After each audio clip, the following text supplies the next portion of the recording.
Islamabad high court के जज बाबर सत्तार अदलिया में मुबैना मुदाखलत इस्लामाबाद हाई कोर्ट के चीफ जस्टिस आमिर फारूक के ख़त लिखी छॾियो आहे। अटॉर्नी जनरल ऑफ पाकिस्तान जो चवणु आहे त को बि इदारो अदलिया जी कमनि में मुदाखलत न करे रहियो आहे।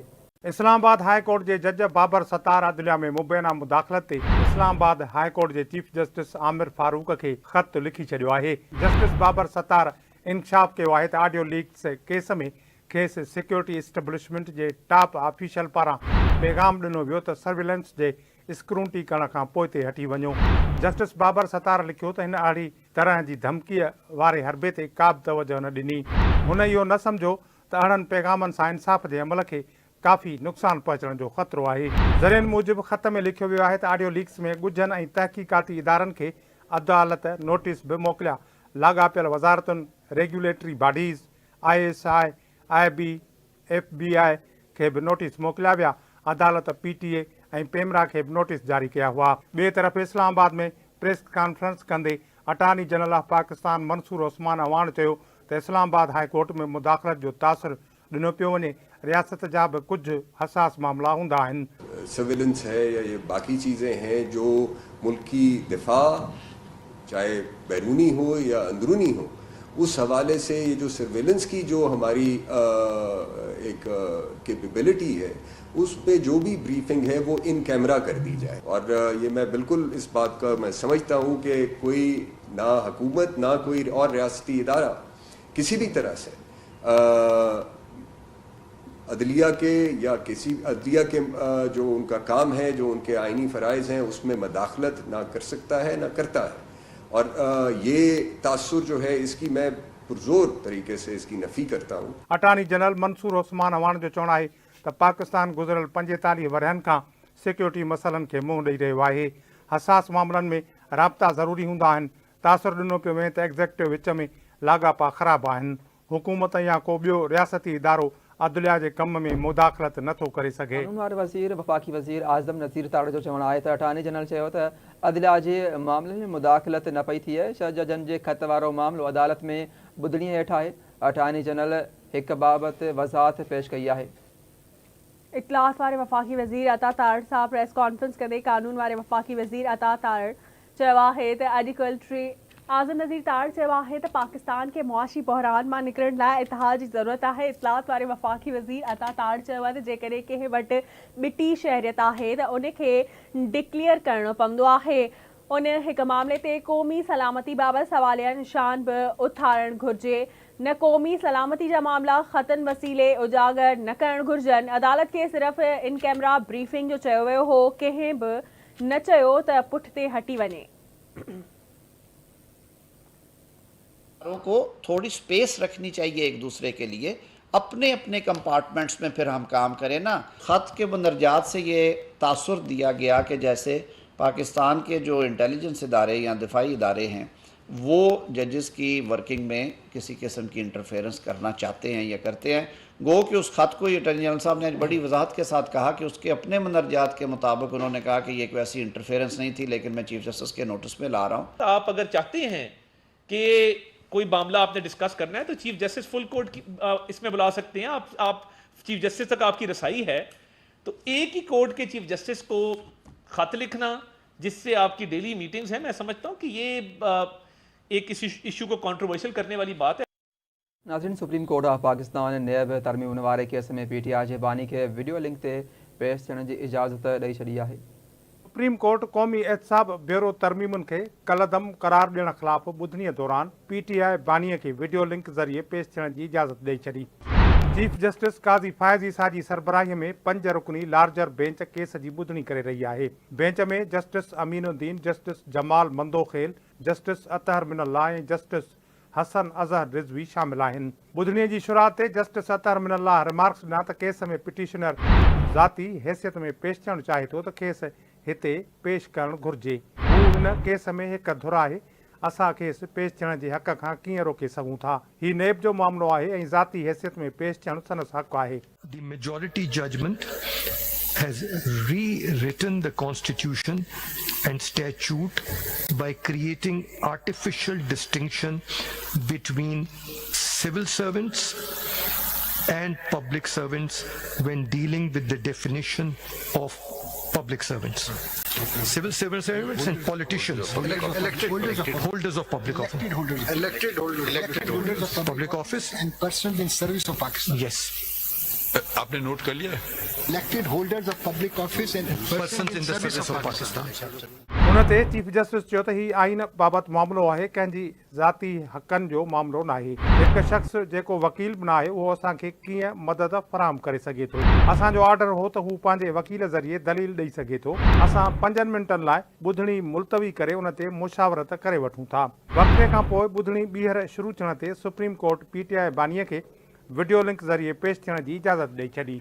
जस्टिस अतहर मिनल्ला रिमार्क्स ॾिना त जॾहिं नेब तरमीमुनि जो ऑर्डिनेंस आयो त उन वक़्त जे हुकूमत ऐं PTI बानी उन्हनि तरमीमुनि खे सपोर्ट कयो हो। उन वक़्तु चयो वियो त नेब जे करे बुनियादी हक़ मुतासिर थी रहिया आहिनि, मईशत मुतासिर थी रही आहे। पार्लियामेंट जे नेब में कयल तरमीमूं PTI दौर जे ऑर्डिनेंस ऐं अदालती फ़ैसिलनि जे रोशनीअ में कयूं वयूं।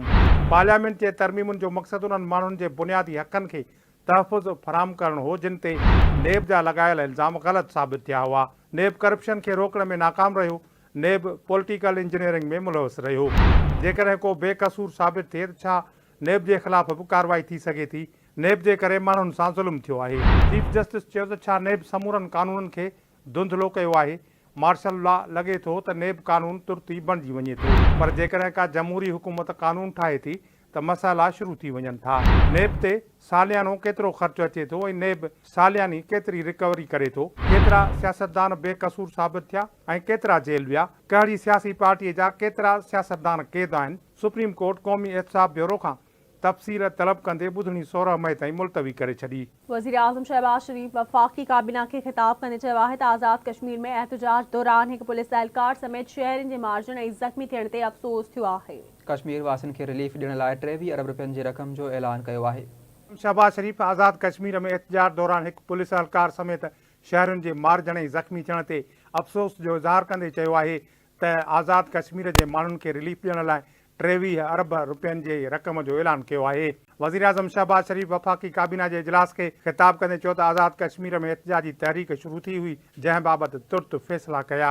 मियां शहबाज शरीफ़ जो चवणु आहे त एहतिजाज कंदड़नि जा मुतालबा ॿुधा ऐं उन नतीजे ते पहुतासीं त संदन मुतालबा ऐं ज़रूरतूं पूरियूं करियूं। वफ़ाक़ी हुकूमत 23 अरब रुपयनि जे रक़म जो ऐलान कयो। हीअ आज़ाद कश्मीर जे भाइरुनि ऐं भेनरुनि लाइ इमदादी रक़म आहे। वज़ीर आज़म शहबाज शरीफ़ चयो त हू पाण बि कुझु ॾींहंनि में कश्मीर जे अवाम सां मिलण मुज़फ़राबाद वेंदो। वफाकी हुकूमत ने 23 अरब रुपए की खती रकम का ऐलान किया, इमदादी रकम का आज़ाद कश्मीर के भाइयों और बहनों के लिए, और उनको मैं इंशाअल्लाह ख़ुद भी मिलने जाऊंगा चंद रोज़ में मुज़फ़राबाद। लेकिन अल्लाह का शुक्र है कि ये हमारी तमाम इज्तिमाई काविशों के नतीजे में आज वो जो तहरीक है अब वो ख़त्म हो चुकी। लेकिन अफसोस की बात जो है, इंतहाई अफसोस की, कि चंद इंसानी जानें वो अल्लाह को प्यारी हो गई और माली नुकसानात भी हुए। असांजी गॾियल कोशिशुनि जे नतीजे में ही तहरीक ख़त्म थी, पर अफ़सोस जी ॻाल्हि आहे त कुझु इंसानी जानियूं ज़ाया थी वियूं ऐं माली नुक़सान बि थियो। हुन चयो त इंसानी जानियुनि जे नुक़सान ते तमामु घणो ॾुख थियो आहे। हिकु पुलिस जो सिपाही बि शहीद थियो, कुझु शहरी बि फ़ौत ऐं ज़ख़्मी थिया। इंतिहाई अफ़सोसनाक वाक़ियो आहे। वज़ीर आज़म शहबाज शरीफ़ चयो त कश्मीर करंघे जे हॾीअ वारी हैसियत रखे थो, उते अमन अमान जी तमामु घणी ज़रूरत आहे। आज़ाद ॼमू कश्मीर जे वज़ीर आज़म सां बि ॻाल्हि ॿोल थी आहे। वज़ीर आज़म शहबाज शरीफ़ चयो त असांखे गॾिजी मुल्क जा मसइला हल करणु घुरिजनि, आवाम जे ॻाल्हियुनि खे गौर सां ॿुधणु ऐं सम्झणु घुरिजे।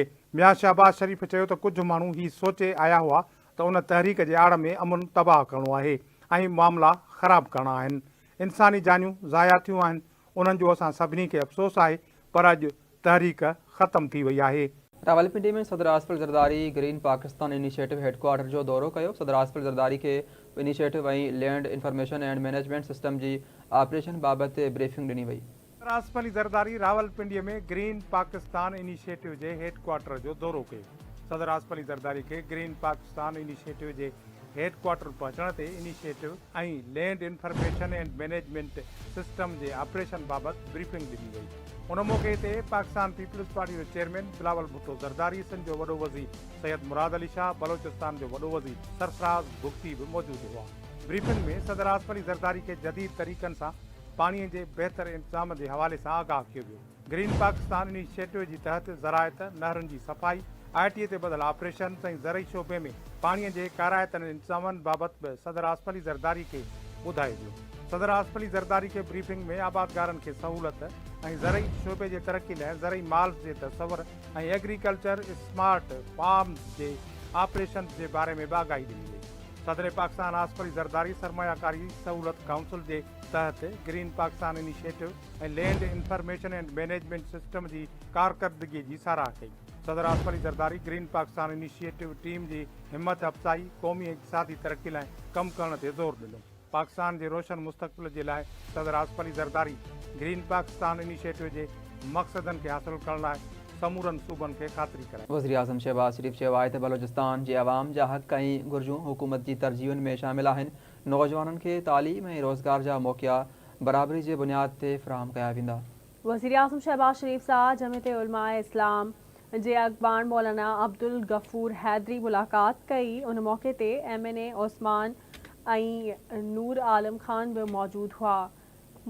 मुलाक़ात दौरान बलोचिस्तान के मुख्तलिफ़ तरक्याती मनसूबन समेत मुल्क की मजमूई सूरत हाल ते ख़यालन की रेवट कई वई। उन दौरान वज़ीर आज़म शहबाज शरीफ़ चयो त मुल्क के दरपेश मसलन के हल ऐं मुल्की मईशत के पटड़ी ते आणण लाइ उहे समूरियुनि सियासी क़ुवतुनि खे गॾु खणी हलणु चाहिनि था। वज़ीर आज़म चयो त बलोचिस्तान के अवामी मसलन जो हल हुकूमत की तरजीहुनि में शामिल है। बलोचिस्तान के नौजवाननि खे तालीम ऐं रोज़गार जा मौक़िया बराबरी के बुनियाद ते ॾिना वेंदा।